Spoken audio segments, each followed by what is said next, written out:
transformarei numa grande luz,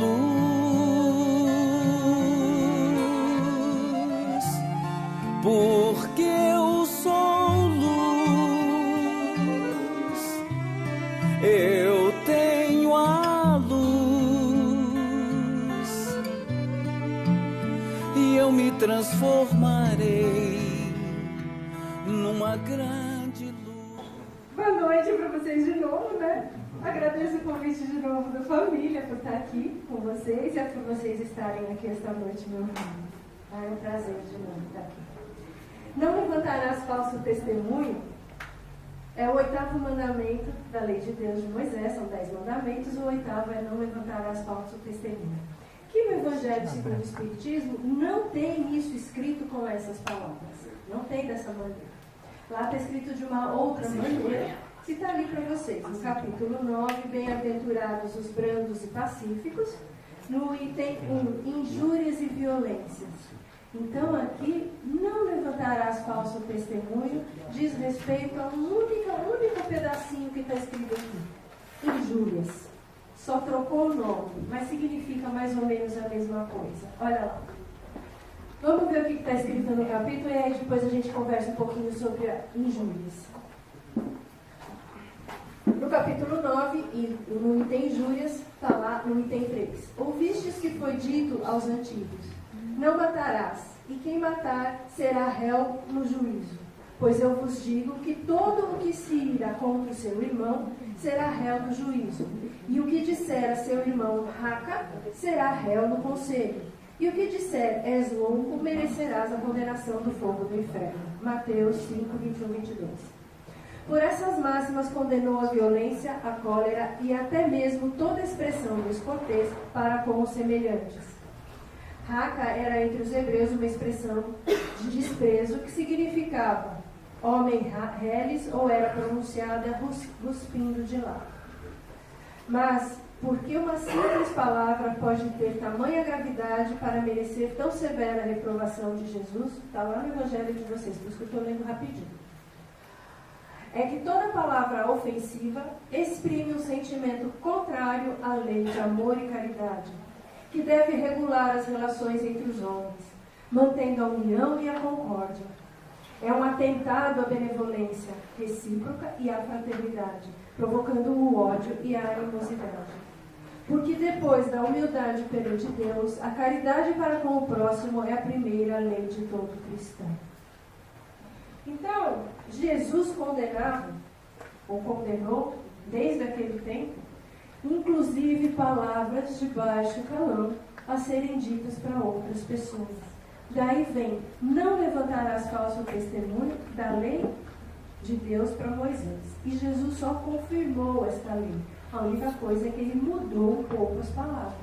Em vez de falar, não levantarás falso testemunho, Jesus coloca o quê? Quem disser raca será réu no conselho, porque está ofendendo a alguém. Do mesmo jeito, ele só mudou a forma de se expressar. Injúrias. Injúria vem do latim, significa ação que ofende a outro. É uma afronta. Tem como sinônimo caluniar, injuriar, difamar, maldizer. Maldizer lembra, né? Uma maledicência que a gente tem que melhorar, né? Que é o quê? Tudo igual a falso testemunho. Maldizer, no dicionário está lá, praguejar contra. Então, maldizer não é fazer comentário. Tem gente que fala, estou só comentando. Não, você está maldizendo, porque se você estiver falando, praguejando contra alguém, amaldiçoando alguém, dizendo mal, blasfemando, lastimando ou reclamando de alguém, falar mal de alguém, você está maldizendo. Se você está maldizendo, você não está só comentando. Essa história de falar assim, estou só comentando, é um bom argumento para continuar falando mal dos outros, né? Ou mal da situação. Precisa começar a parar com isso. Está falando mal, está falando mal, para. Não está comentando uma situação. Maledicente é toda aquela pessoa que exprime o que fala isso, que calunia, que difama, que fala mal do outro. Tudo isso é sinônimo. Levantar falso testemunho tem como sinônimo maldizer, mas tem como sinônimo difamar e injuriar. São palavras às vezes mais pesadas, mas são sinônimos de maledicência. Quando você está falando mal de alguém, você está difamando alguém. E claro que tem lei do retorno, né? A gente não pode esquecer que tudo que vai volta. Por isso que Jesus coloca aqui, quando levantar uma palavra contra alguém ao seu semelhante, você irá para o banco dos réus no conselho, e você será julgado. Não por nós, mas sim. Fonte Viva é um livro, né? Psicografia de Chico Xavier, por Emmanuel, e ele fala o seguinte de maledicência.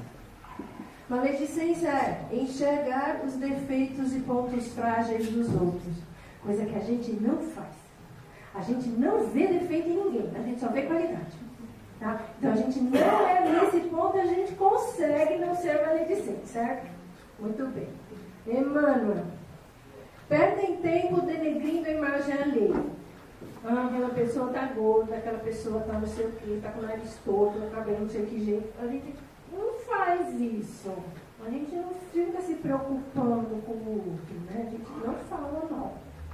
Então aqui acho que a gente também está indo bem, né? Pontinhos aí. Criam quadros deprimentes alimentando a suspeita. Aquela pessoa sai muito de madrugada. Aquela pessoa fica sozinha na casa dela o tempo todo. O que será que ela faz lá? Está criando suspeita. Queixam-se de tudo e de todos. É o lastimar-se, é o reclamar, é o queixar-se. O queixar-se é um dos sinônimos de maledicência. Num grau menor, mas não deixa de ser, porque está lá no dicionário, é sinônimo de maledicência. Então, quando a gente se queixa dos outros, ou de qualquer situação, o país está uma porcaria. Tá, a gente sabe que tá, mas quando a gente fica reclamando todo dia que o país está uma porcaria, a gente está sendo maledicente, porque não muda, como é que fala? Não muda um disco, né? Os antigos, não vira o disco de lado. Os mais novos não tem jeito de virar o CD, mas os antigos a gente virava o disco. Vira disco, muda a fita, né? Fica sempre na mesma situação. Não, continua sendo maledicência. E às vezes a gente não percebe o que faz. Muitas vezes a gente não atina o que está fazendo ou que está falando mal, reclamando de alguma coisa ou de alguém. Isso aqui é para eu lembrar. Tem um conto que eu acho que vocês conhecem, Conto Penas ao Vento. Mas vale a pena a gente lembrar. Esse conto é assim. Existia um rapaz numa cidade, e esse rapaz namorava uma moça, já fazia um tempo, as famílias se conheciam, mas a moça, em determinado momento, falou para o rapaz que não o amava mais, que não queria mais namorar com ele, não teve briga, nada, mas que ela não o amava, que ela queria encontrar uma outra pessoa, que ela tivesse amor. E aí eles se separaram, e o rapaz não gostou da história. Ele não gostou da história, ele começou a difamar a moça e falar mal dessa moça. Então, falou poucas e boas da moça na cidade, espalhou calúnias na cidade inteira sobre essa moça, que a moça não prestava, que a moça era isso, que a moça era aquilo, porque ela tinha se separado dele. E ele tentou inverter como se ele tivesse separado da moça, porque ela não prestava.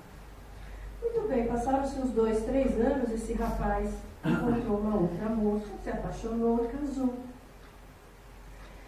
E depois de um certo tempo de casado, ele começou a se lembrar daquela namorada que ele teve, daquela primeira, e se arrependeu do que ele tinha feito.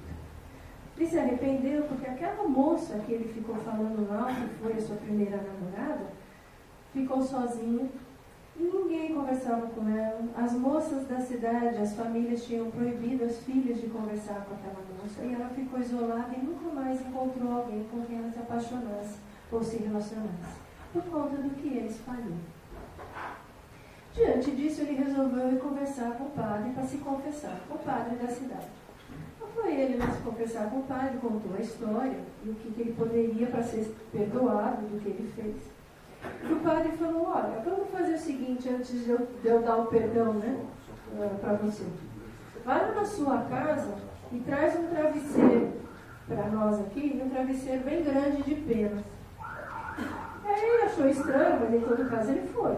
Ele foi, pegou o travesseiro, levou para o padre e falou, tá aqui, padre, olha o travesseiro. Aí ele falou, não, você fica com o travesseiro, agora você vai subir na torre mais alta da igreja.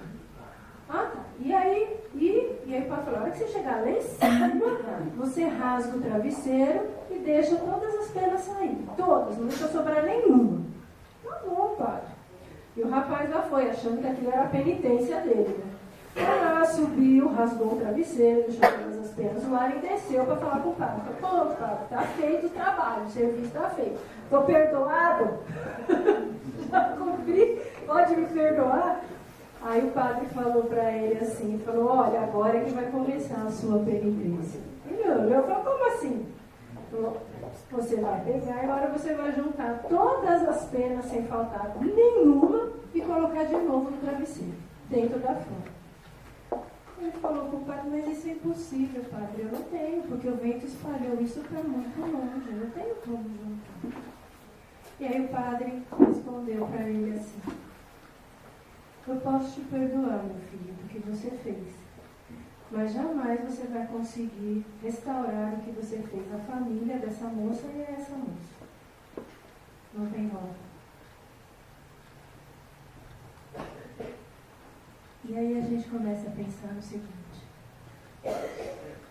quantas vezes será que a gente não espalhou coisas nas pessoas e acabou prejudicando alguém?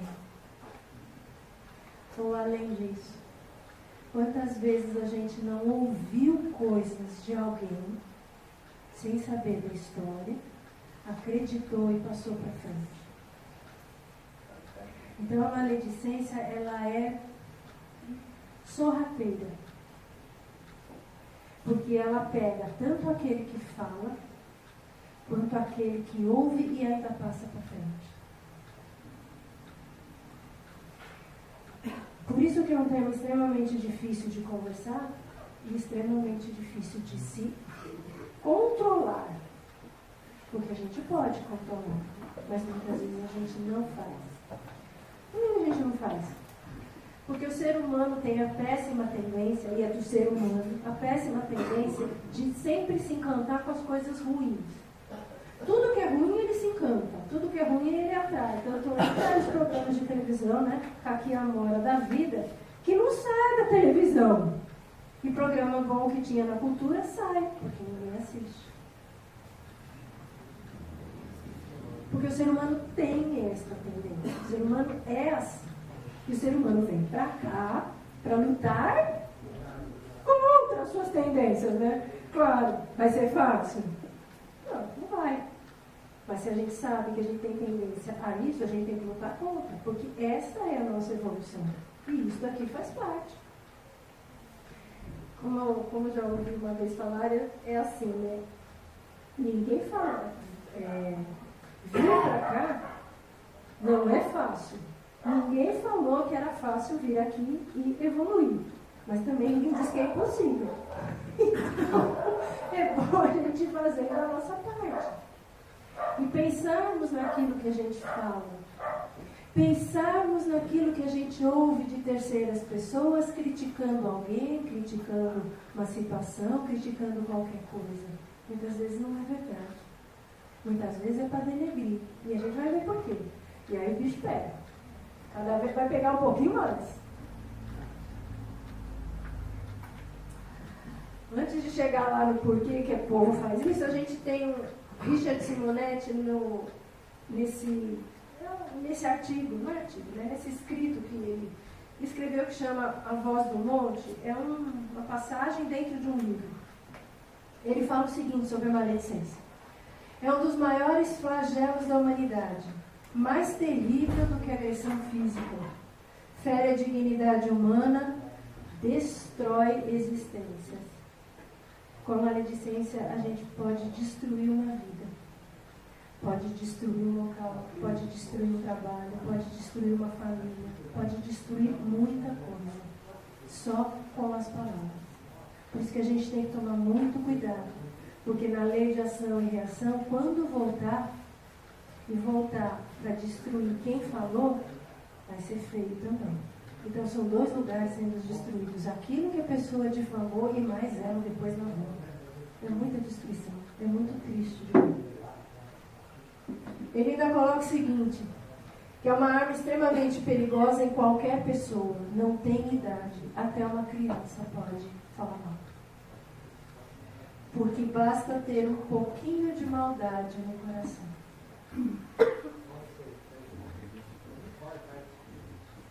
É mais insidiosa do que uma epidemia. Na forma de boato do ouvir dizer que, eu acho que, o achismo e o ouvir dizer, alguém falou isto ou aquilo, está armada a confusão. Pronto. Existe um ditado que fala assim, quando você fala uma mentira 1000 vezes, essa mentira se torna realidade. É onde entra difamação, maledicência, injúria, destruição.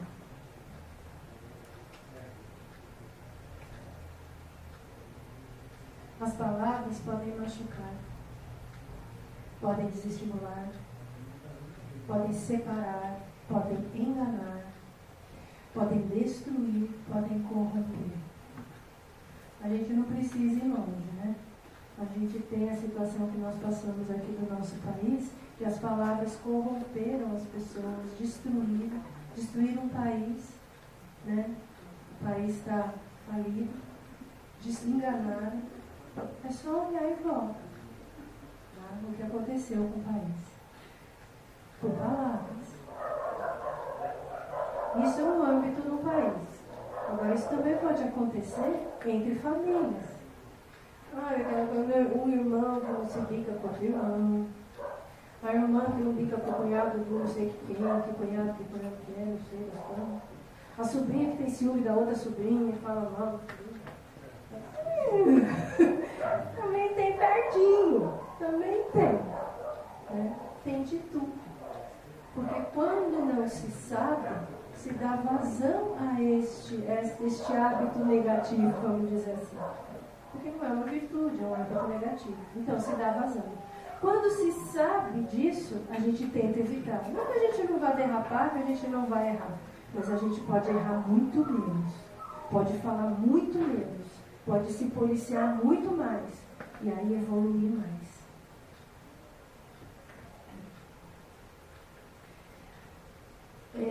Humberto Roni é um filósofo, pensador, e ele pega pesado na maledicência.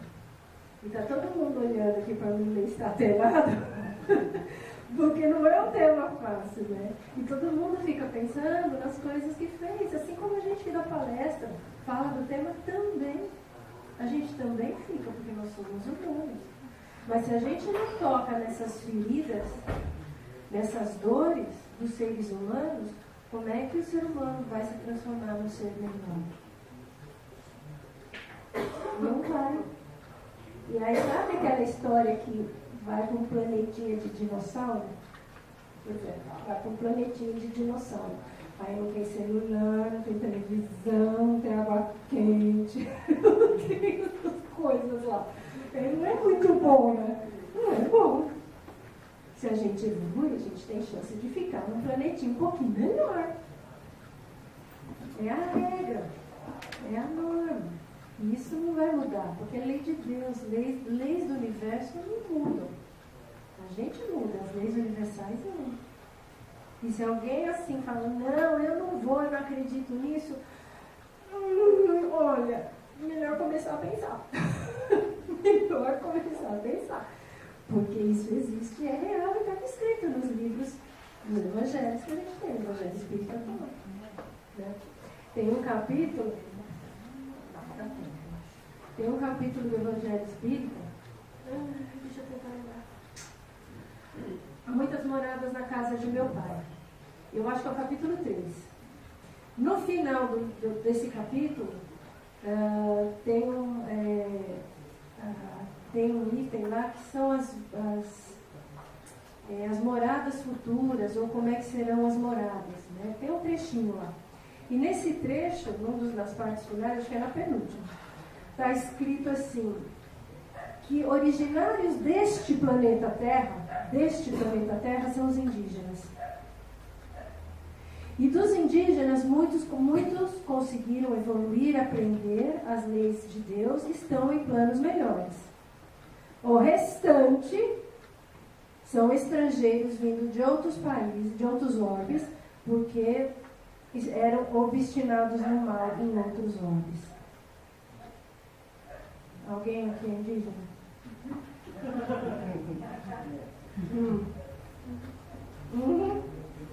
Pois é. Então nós somos estrangeiros do planeta porque a gente veio para cá porque a gente era obstinado no mal no outro. Está no Evangelho segundo o Espiritismo, pode ler? E se a gente não melhorar, a gente vai para outro igual, porque a gente continua obstinado no mal. Pois é. Aí Humberto de Roden diz o seguinte: o que ele fala da maledicência? Qual a razão última dessa mania de falar mal, de cutucar, de provocar o outro? E de onde vem isso? Aí eu falei, é onde pega pesado. Dói a gente ouvir, mas a gente tem que saber. Vamos lá. Toda pessoa não suficientemente realizada em si mesma tem a instintiva tendência de falar mal dos outros. É um complexo de inferioridade unido a um desejo de superioridade. A pessoa se sente tão diminuída, ela acha que ela é tão inferior que ela precisa falar mal do outro, ou mal da situação, ou mal de alguma coisa, para colocar esta situação, a pessoa, o que quer que seja, para baixo, para ela se sentir por cima. Então são pessoas altamente doentes da alma. Porque alguém precisar diminuir o seu vizinho, o seu amigo, o seu trabalho, enfim, uma instituição, o que quer que seja, diminuir a ponto de que isto fique lá embaixo, de tão destruído que é pelo que foi falado, para que ela se sinta melhor, é uma pessoa extremamente doente da alma. E a razão é unicamente exclusiva a essa. Porque a pessoa se sente menor, inferior, e não está satisfeita consigo mesma. E aí o pior, às vezes a gente fala, conversa, tem solução, tem auxílio, tem amparo, tem centro espírita, tem entrevistador, tem com quem conversar, tem o pai, tem psicólogo, tem quem trabalha com quem tem problema de autoestima baixa, e a pessoa não procura. Continua com os mesmos problemas, achando que, uma varinha de condão vai resolver. Não vai. É esforço pessoal, é esforço de luta. Um apoio, uma conversa, ouvir, vai fazer com que você se mobilize. Sozinho, assim, difícil resolver. E tem solução. Então, antes de qualquer um de vocês falar mal de alguém, de alguma coisa, de alguma situação, um lugar, o que quer que seja, pensem por que estão falando. Não precisa falar para ninguém, não. Pensem por que estão falando mal. O que aquilo lá te incomoda que você está se sentindo menos que aquilo? O que te incomoda tanto naquela pessoa que você precisa pôr ela para baixo para se sentir melhor? É um jeito de você se avaliar. O que aquela situação, aquela instituição te incomoda tanto que você precisa denegrir para se sentir melhor? Aí você vai começar a descobrir coisas suas, dores suas da alma. E é assim que se cresce, é assim que se melhora. Poucos são os homens que se valem desse precioso recurso da palavra para construir esperanças e balsamizar dores. Jesus fazia isso, né? Ele consolava com as suas parábolas, com seus ensinamentos, o tempo todo. Por isso que ele disse que eu sou o caminho, a verdade e a vida. Faço o que eu faço. Ele fazia. Está pedindo para a gente fazer também. palavras também podem ajudar, alegrar, incentivar, fortalecer, renovar, curar. Vamos, vai dar certo. Não, vamos lá, vamos junto. Força aí. Vai, mais um pouquinho. De novo, tenta de novo. Vamos lá. Vai, força. Não desiste. São palavras. Vamos lutar, a gente vai junto. Que era o que Jesus fazia. Tem no reino dos céus, não tem? Tem. Então Jesus dava esperança que tinha um reino melhor do que o sofrimento daqui.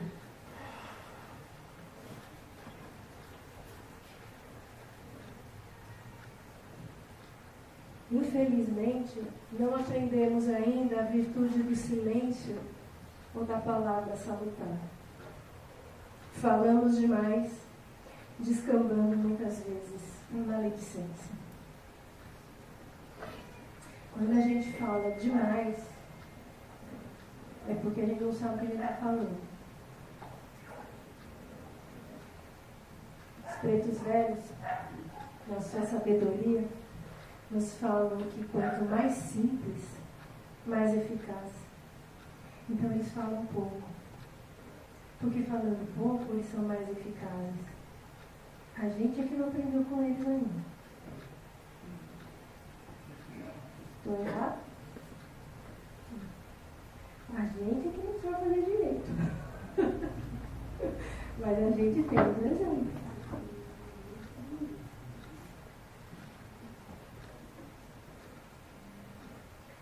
Porque de acordo com Lucas, todo mundo conhece isso aí, né? A boca fala do que o coração está cheio. Se a gente fala mal, se a gente difama, se a gente calunia, o nosso coração está cheio de maldade. Quando a gente incentiva, quando a gente fortalece, quando a gente ajuda, quando a gente alegra, quando a gente ampara, porque o nosso coração tem luz. O que um preto velho faz quando ele trabalha? Fortalece, auxilia, dá esperança, e suas palavras são sempre de luz. Porque eles têm o quê? Um farolete, né? Um farol, um holofote no coração, porque a luzinha é pouco. Não é assim? Só que Jesus também falou, né? Que nós podemos fazer tanto ou mais ou igual a Ele. Basta a gente querer. Basta a gente se esforçar. E uma das coisas é lidar com essa coisinha aqui chamada maledicência. Ninguém falou que ia ser fácil. De novo. Falou que é possível, não falou que é fácil. Aí tem uma historinha para a gente terminar. Vocês também já devem ter, ó, vai dar um tempo certinho. Nessa historinha vocês já devem ter visto, mas vale a pena lembrar, sempre vale a pena lembrar. É uma historinha atribuída a Sócrates, o filósofo, e ele sempre falava o seguinte, a historinha dos 3 crivos. Dizia a historinha assim: certa feita, um homem esbaforido achegou-se ao grande filósofo Sócrates e sussurrou-lhe aos ouvidos: escuta, Sócrates, na condição de teu amigo, tenho alguma coisa de muito grave para te dizer. Em particular, pelo menos foi particular, né? Não foi na frente de todo mundo, né? Então já tinha um pontinho ali. Sócrates responde: espera, já passaste o que vai me dizer pelos 3 crivos ou 3 peneiras? Tanto faz, né? Crivos ou peneiras. 3 crivos? Perguntou o visitante. Sim, meu caro, 3 crivos. Observemos se a tua confidência passou por eles. O primeiro é o crivo da verdade. Guardas absoluta certeza quanto àquilo que me pretendes comunicar? Bem, ponderou o interlocutor, assegurar mesmo não posso, mas ouvi dizer, eu acho, alguém falou. Então, disse Sócrates, de certo peneiraste o assunto pelo segundo crivo, o da bondade. Ainda que não seja real o que julgue saber, será pelo menos bom o que me queres contar? Pode não ser real, mas é bom. Hesitando, o homem replicou: isso não. Muito pelo contrário, ou seja, não era bom, era ruim. Tornou o sábio. Então recorramos ao terceiro crivo, o da utilidade, e notemos o proveito do que tanto te aflige. Útil, aduziu o visitante. Útil não é. Bem, relatou o filósofo num sorriso, se o que tens a me confiar não é verdadeiro, nem bom e nem útil, o que eu vou fazer com isso? Então eu vou fazer assim, esquece o problema, se preocupa com a tua vida e vamos esquecer, porque casos que não são edificantes não nos interessam. Verdadeiro, bom e útil.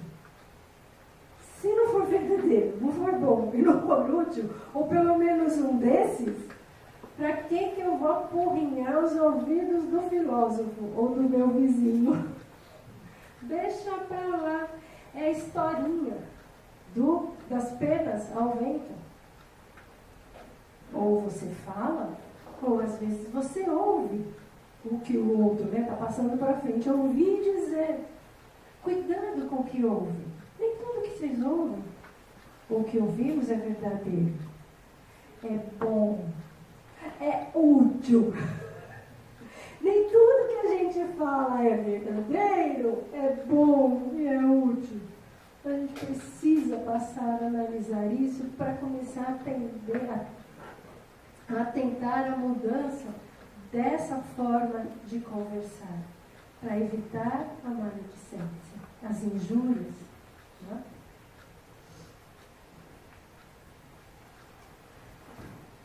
Eu achei tão bonitinho. Agora, para terminar, vai bonitinho, né? Porque esse tema é pesado. O exercício é bastante de coração. Para a gente usar as palavras com mais carinho, para ajudar, para incentivar, para curar, para amparar, para dar apoio. Né? Talvez com isso a gente lembre, né? Os coraçõezinhos assim. É pensando,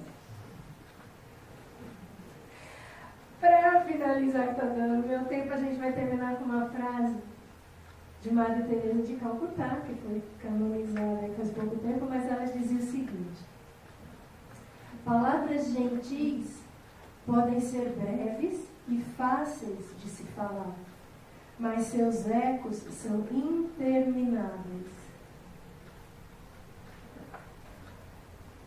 Toda palavra boa, gentil, de amparo, não tem fim. Não tem fim ou a possibilidade de auxílio e aonde ela vai chegar para ajudar pessoas. E pode ser uma palavrinha só. Ou uma frasezinha curtinha, né? Gostando de você, não precisa ser eu amo. Você não precisa exagerar. Pode ser mais curtinha, mas assim, gostando de você. Você é importante para mim. É curtinho.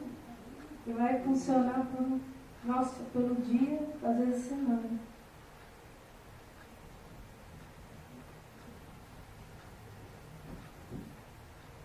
Obrigada.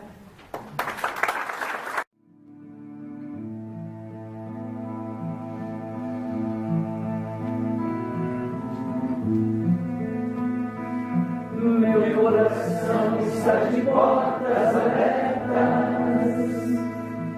para toda forma que eu tiver. Que a minha dignidade habite em mim.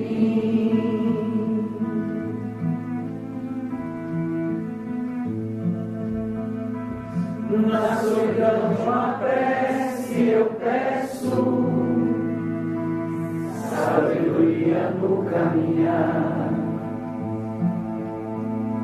por entre as sendas celestes que levam ao Pai.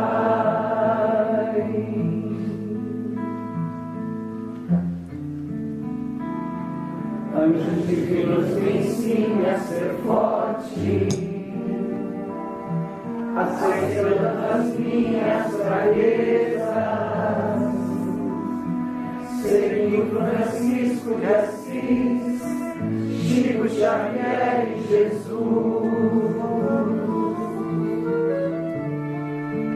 Porque eu sou luz, eu tenho a luz, e eu me transformarei numa grande luz. Porque eu sou luz, eu tenho a luz, e eu me transformarei numa grande luz.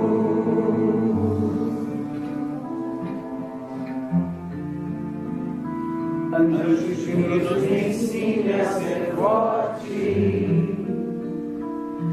aceitando as minhas fraquezas, seguindo Francisco de Assis, Chico Xavier e Jesus.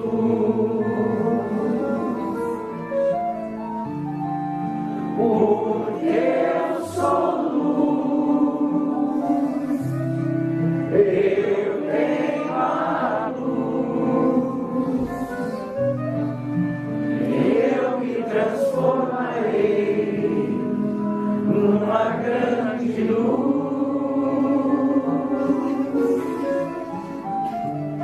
Porque eu sou luz, eu tenho a luz, e eu me transformarei numa grande luz. Em nome de Deus, nosso Pai misericordioso, e de seu Filho Jesus, que assim seja, graças a Deus.